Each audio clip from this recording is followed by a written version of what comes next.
नमस्कार, जनअपेक्षा न्यूज में आपका स्वागत है। मैं हूं आपके साथ अंकिता। चलिए बढ़ते हैं खबर की ओर। हिंदुस्तानी केवल एक नाम नहीं, बल्कि संघर्ष, सेवा, समर्पण और राष्ट्र धर्म के प्रति अटूट निष्ठा की एक जीवंत पहचान है।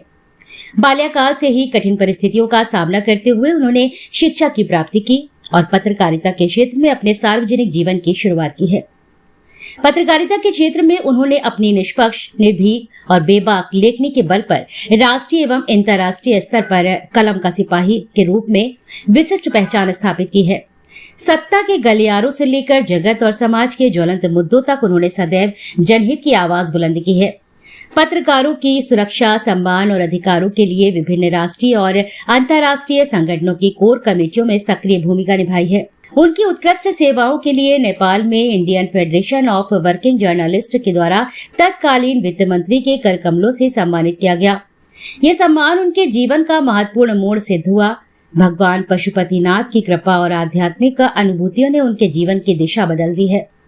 उनका रुझान सनातन संस्कृति, राष्ट्र सेवा और हिंदू समाज के संगठन की ओर निरंतर बढ़ता गया है और इसके बाद उन्होंने अनेक हिंदूवादी एवं सनातन संगठनों में महत्वपूर्ण दायित्व निभाए हैं।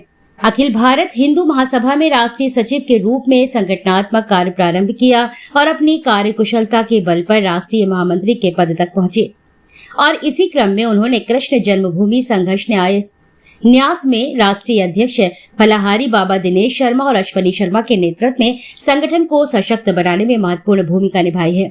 बाद में अखिल भारत हिंदू परिषद में राष्ट्रीय मुख्य सचिव के रूप में राजकुमार नाथ चौहान के मार्गदर्शन में कार्य करते हुए देश भर में समर्पित हिंदू कार्यकर्ताओं को संगठन से जोड़ने और विभिन्न राज्यों में संगठन को मजबूत आधार प्रदान करने में उल्लेखनीय योगदान दिया है।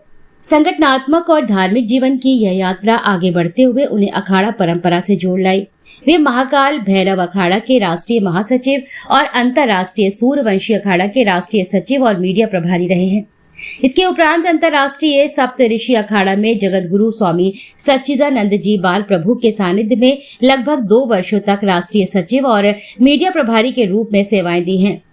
उनकी निष्ठा, सेवा और आध्यात्मिक समर्पण से प्रभावित होकर वृंदावन में संत महात्माओं की पावन उपस्थिति में उनका पटाभिषेक किया गया और उन्हें श्री श्री 1008 महामंडलेश्वर ललित आदित्य महाराज की उपाधि से विभूषित किया गया।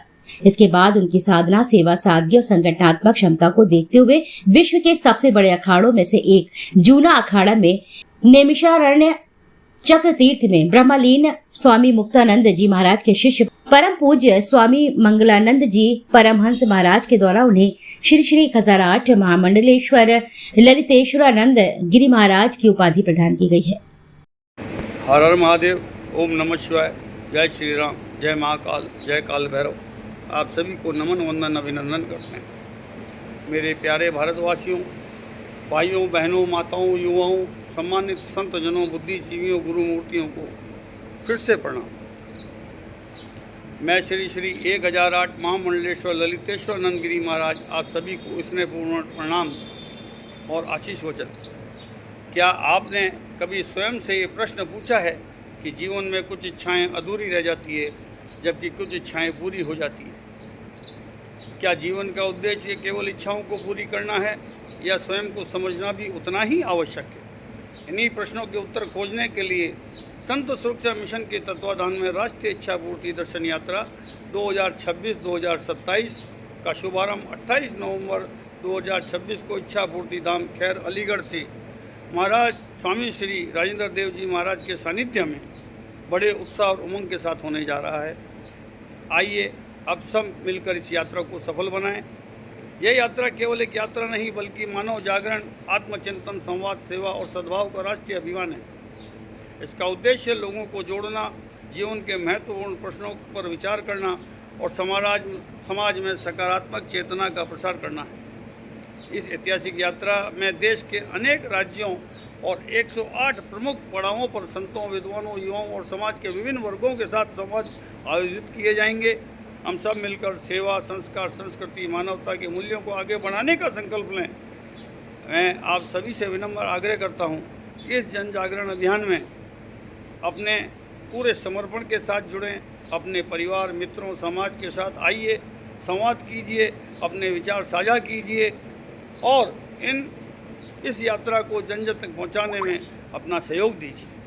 आइए अब सब मिलकर एक ऐसे भारत के निर्माण में योगदान दें जो सेवा, सद्भाव, संवाद और आत्म विकास की भावना से प्रेरित हो। जय हिंद, वंदे भारत, हर हर महादेव, जय महाकाल, जय श्री राम, प्रणाम।